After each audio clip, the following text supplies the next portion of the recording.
Question C. Use your answers to part B, which I've just noted there, to comment on the suitability of this model and to explain how Arwin could improve the model by changing one of its parameters. So, that sounds complicated. Let's just think about the original data that was collected from the sample. Okay, they were trying to model that with this normal distribution that we've just used, and that gave us 21 households between 60 and 70 and 3/90. So all we need to do is just compare it to what we had in the original table, which was 18 households between 60 and 70 and 6 above 90. So it's not quite right, is it? Okay, it's not giving us quite the right numbers. It's overestimating in the middle and it's underestimating at the ends. Okay, so in terms of the suitability, it's not quite suitable. Okay, it's not quite matching. It's not too far off, but it's not quite matching the values in the original data sample. Okay, so what we've got is our real data was going up to height 18 and down to height 6, and our statistical model, this N6415 squared, was peaking more and dropping down too low.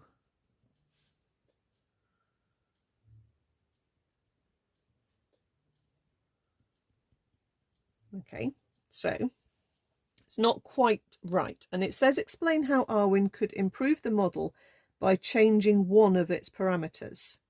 Okay, now what we need to do is think about what happens if you change either the mean or the standard deviation on a normal distribution. Well, if we change the mean, it's going to shift it sideways, and that's probably not what we want to do.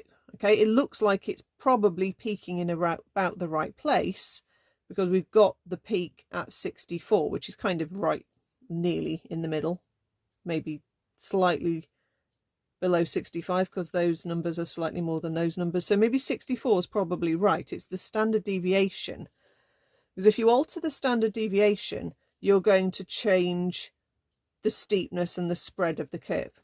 So that's what we need to alter. Okay, but we need to say how we're going to alter it. Are we going to make it bigger or are we going to make it smaller? So you have to think what is going to be the effect of doing that. So if you increase the standard deviation, you're going to pull your dotted line out, and it's going to have the effect of lowering this peak a bit. And it's probably then going to sort of gradually sort of match this tail end as well. Okay. If you reduce the standard deviation, you'd get the opposite effect. You'd squish it in and it would peak even higher. So we don't want to do that. What we want to do is increase the standard deviation slightly, and hopefully that's going to do the trick. I don't think it would need much increase, maybe take it up to 16 or 17. You don't have to do any more calculations, but you need to say it's the standard deviation that you need to increase. Okay, and that hopefully would improve the model.